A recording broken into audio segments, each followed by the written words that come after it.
एक गांव में एक बूढ़ा बूढ़ी रहते थे। बूढ़े के परिवार में बस 3 सदस्य थे, बूढ़ा, बूढ़ी और उनका इकलौता लड़का बुधिया। जमीन जायदाद कुछ खास नहीं थी। दूसरों के घर रोज काम करने पर उनके कुटुंब का पेट पलता था। दिन पर दिन बूढ़े की उम्र बढ़ती जा रही थी। काम करने पर अब तकलीफ होने लगी। बुधिया भी जवान हो चुका था। एक दिन रात को सोने के पहले बूढ़ी ने बूढ़े से कहा, सुनो, हमारा बुधिया जवान हो चुका है, काम धंधे में उसका मन नहीं है। अगर मजदूरी नहीं करेगा तो हमारा गुजर बसर कैसे होगा। बुधिया का ब्याह कर दें तो कैसा रहेगा। विवाह कर लेगा तो अपने आप सब सीख जाएगा। बात बूढ़े के मन को भा गई। वह बूढ़ी की बात पर राजी हो गया। एक रात खाने के बाद बूढ़ा बुधिया से बोला, बेटा, अब हम कुछ ही दिनों के मेहमान हैं। जो दिन जा रहे हैं जा रहे हैं, कितने दिन और जिंदा रहेंगे पता नहीं। हमारे जीते जी तुम्हारा विवाह हो जाए तो अच्छा है, फिर तुम अपना घर संसार संभालना। पिता की बात सुनकर बुधिया को होश आया। उसने कहा, बाबा, हम तो खुद अभाव में जी रहे हैं, कभी कभी एकदम खाली पेट भी रह जाते हैं। दूसरे के घर की लड़की आएगी तो खाएगी क्या, चलेगी कैसे। मैं पहले कमाई करना सीख जाऊं, उसके बाद विवाह की बात सोचूंगा। बुधिया की बात भी बूढ़े के मन को जच गई। उसने मन में सोचा कि बुधिया सचमुच बुद्धिमान है। अब जाकर कमाने के बारे में सोचने लगा है। फिर उसने बेटे से पूछा, बेटा, तुम कमाओगे कैसे, हमारी तो जमीन जायदाद भी नहीं है। बुधिया बोला, बाबा, मेरे शरीर में जब तक ताकत है मैं जंगल जाऊंगा, लकड़ी इकट्ठा करूंगा और उसे बेचकर पैसे कमाऊंगा।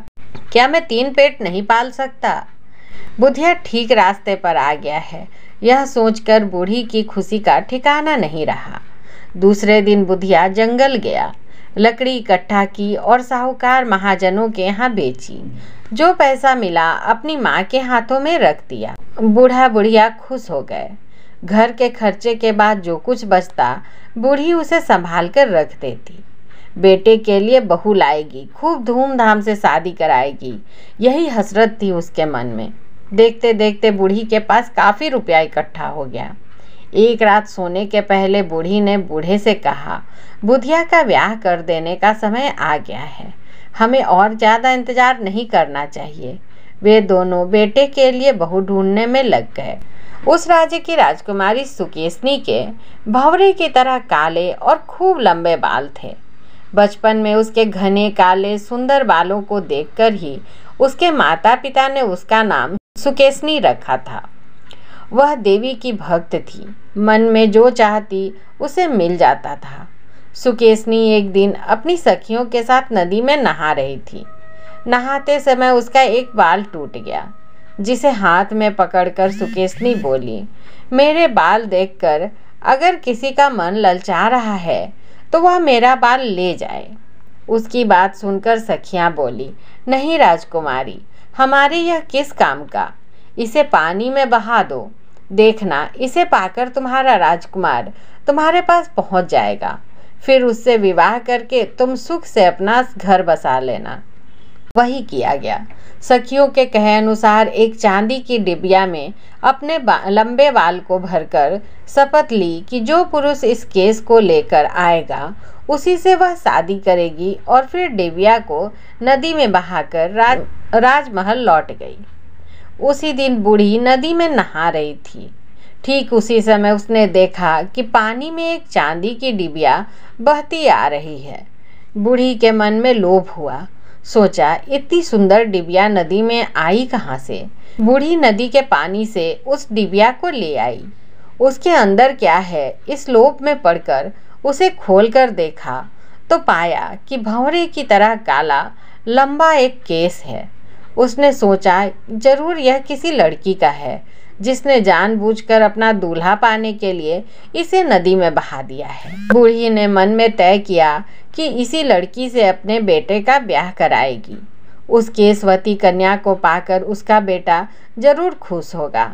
चांदी की डिबिया और वह केस लेकर बूढ़ी घर लौटी और बूढ़े को सारी बातें बताई। बूढ़ा भी बूढ़ी की बात पर राजी हो गया, पर वह केसवती कन्या उसे कहाँ मिलेगी, इसी चिंता में पड़ गए। बहुत सोच विचार के बाद दोनों बूढ़ा बूढ़ी उस केसवती कन्या की खोज में निकल पड़े। उसी चांदी के डिबिया में उस केसवती कन्या के बाल को रखा और जिस नदी से डिबिया मिली थी उस नदी के किनारे किनारे ऊपर की तरफ चलने लगे।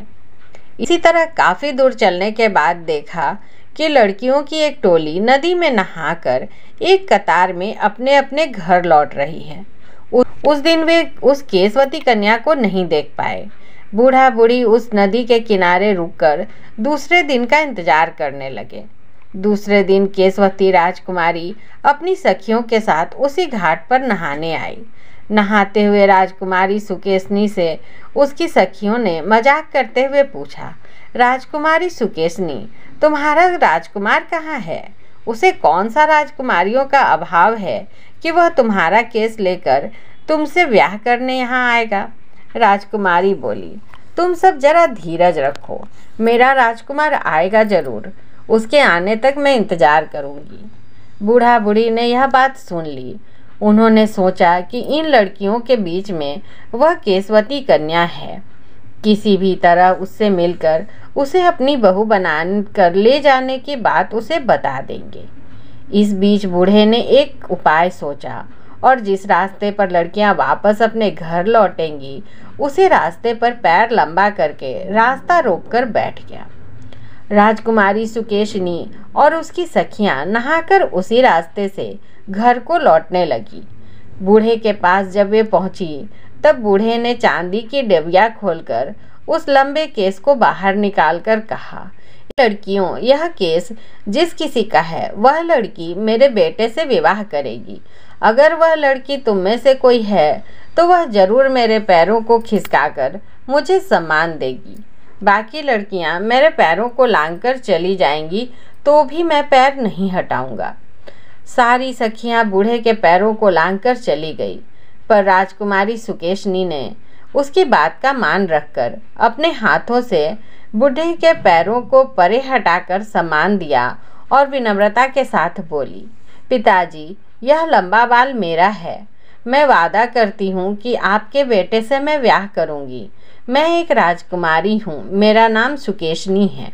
आपका बेटा गरीब हो चाहे मूर्ख, मैं उससे शादी जरूर करूँगी। मेरी किस्मत की रेखा को कोई नहीं मिटा सकता। आप मेरे पिता के आगे विवाह का प्रस्ताव रखिए।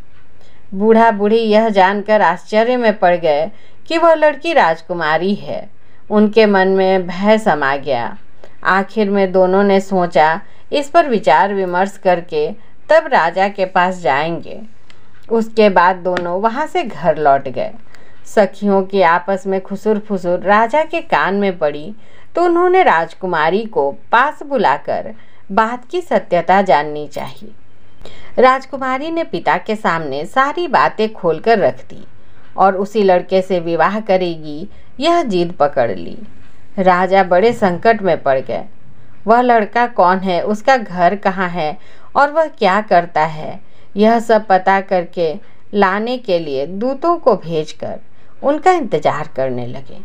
राजा के दूत तुरंत उस लड़के के गांव पहुंचकर उसके बारे में सारा तथ्य संग्रह करके ले आए और राजा को बताया कि वह लड़का एक लकड़हारा है, लकड़ी बेचकर अपने बूढ़े माता पिता को पाल पोस रहा है।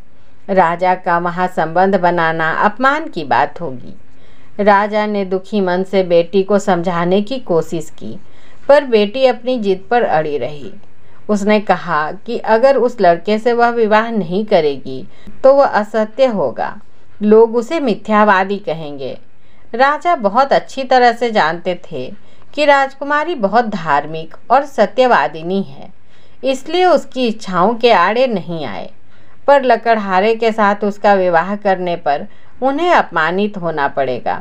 यही सोचकर राजकुमारी सुकेशनी को उन्होंने राजमहल से बाहर निकाल दिया। राजकुमारी राजमहल छोड़कर सीधे उसी लड़के के घर पहुंची। घर में सास ससुर को देखकर लड़के के बारे में पूछा। बूढ़ा बोला, मेरा लड़का लकड़हारा है, हर दिन लकड़ी संग्रह न करने पर परिवार का गुजारा कैसे होगा। इसलिए वह पास के जंगल में गया है। तुम अगर वहां जाना चाहती हो तो जाओ, देखो वहीं वह लकड़ी काट रहा हो। यह सुनकर राजकुमारी जंगल में गई। लकड़ी काटने की आवाज़ का पीछा करते हुए वह उस जगह पर पहुंची और अपने पति बुधिया को देखा। उसे देखकर राजकुमारी खुशी से उससे मिलने आगे बढ़ी। बुधिया ने उसे देखकर सोचा कि इस जंगल में इतनी सुंदर लड़की कहाँ से आई, यह जरूर कोई प्रेत आत्मा होगी। यह सोचकर वह अचानक लकड़ी के पट्टे से उसे मारने लगा। राजकुमारी ने अपना परिचय देकर जितना भी समझाया वह माना नहीं। तब रोते रोते वह अपने सास ससुर के पास वापस लौट गई। कैसे उनके लड़के ने उसे मारा वह सब बखान करने के बाद अपने पिता के घर वापस जाने के लिए रवाना हो गई। उसी समय बुधिया लकड़ी लेकर राजकुमारी सुकेशनी के पीछे पीछे जंगल से घर लौटा। बेटे को देखकर बूढ़ा बोला, बेटा कितने चाव से बहू तेरे पास आई थी, तूने उसे मारा क्यों? बुधिया बोला, बाबा मैं उसे पहचान नहीं पाया। जंगल में भला सुंदर लड़की आएगी कहाँ से? मैंने उसे प्रेतात्मा समझकर पीटा। बूढ़ा बोला, ठीक है, जो हो गया सो हो गया। देख बहू अपने पिता के घर वापस लौटे जा रही है, तो उसे वापस ले आ। बुधिया राजकुमारी के पीछे दौड़ा, उसे वापस लौट आने के लिए बोला, पर उसने नहीं सुना तो वह गीत गाकर उसे बुलाने लगा। सुनो सुनो मेरी प्यारी राजकुमारी, अरे ओ मेरी प्यारी राजकुमारी, जान जो नहीं पाया, पहचान जो नहीं पाया, गलती जो की मैंने, मन में न धरो उसे, मन में न रखो उसे। एक बार तो राजकुमारी ने नहीं सुना, उसने फिर गीत गाकर बुलाया। अब की बार राजकुमारी सुकेशनी आगे नहीं बढ़ पाई, वहीं चुपचाप खड़ी हो गई। बुधिया ने उसके पास पहुंचकर अपनी गलती स्वीकार की, घर लौट चलने के लिए अनुरोध किया। फिर दोनों साथ घर लौटे। तब राजकुमारी सुकेशनी बोली, तुम जाओ और लकड़ी का गट्ठर जहाँ फेंक कर आए हो उसे उठा लाओ, फिर हम उसे बेचने चलेंगे। लकड़हारा बूढ़े का लड़का बुधिया वापस आ गया। जहाँ लकड़ी का गट्ठर फेंका था वहाँ वैसा ही लकड़ी का गट्ठर पड़ा है, उसका रंग बदल गया है। उसे उठाने लगा तो उसका वजन भी बढ़ा हुआ लगा। यह सब देखकर बुधिया को बहुत आश्चर्य लग रहा था। लकड़ी के गट्ठर को कंधे पर रखकर वह घर पहुंचा और बरामदे में फेंककर घर के अंदर पहुंचा। उसकी पत्नी सुकेशनी ने गट्ठर देखा तो बोली, पहले उसे अंदर लाओ। बुधिया बोला, उसे बेचकर घर के खर्च के लिए पैसे लाऊंगा। सुकेशनी बोली, नहीं नहीं, उसे तुम मत बेचना, पहले उस गट्ठर को घर के अंदर लाओ। अब वह लकड़ी नहीं है, सोने की छड़ों का गट्ठर है। तुम्हें अब जंगल में लकड़ी काटने जाने की आवश्यकता नहीं है। बूढ़ा बूढ़ी बुधिया सभी अचंभित हुए। उसे देवी समझकर उसको सम्मान देने लगे। उनके ऐसा व्यवहार देखकर राजकुमारी बोली, मैं देवी नहीं हूँ, एक मामूली लड़की हूँ। उसी तरह कई दिन बीत गए। लकड़हारा का बेटा बुधिया एक अमीर आदमी बन गया। उसकी झोपड़ी की जगह एक महल खड़ा हो गया। नौकर चाकर काम करने लगे। देखते देखते बुधिया के बारे में चारों तरफ प्रचार होने लगा। लोग बाग राजकुमारी सुकेशनी का गुणगान करने लगे। यह बात राजा के कानों में पहुंची। यह घटना सच है या झूठ, यह जानने के लिए मंत्री को आदेश दिया और कहा कि वह खुद जाकर सच का पता लगाए। तब मंत्री सैन्य सामंत लेकर छद्मवेश में उस जगह पहुंचे। हाँ, बुधिया का विशाल महल देखकर चकित रह गए। वह तो राजमहल से भी बड़ा था। सब देख ताक कर मंत्री राजमहल वापस लौटे और राजा को सारी बातें कह सुनाई। राजा ने मंत्री की बात पर आसानी से भरोसा नहीं किया। वह खुद अपनी बेटी सुकेशनी को देखने के लिए रानी को साथ लेकर चल पड़े। राजकुमारी के महल में पहुंचकर राजा ने चारों तरफ नज़र दौड़ाई।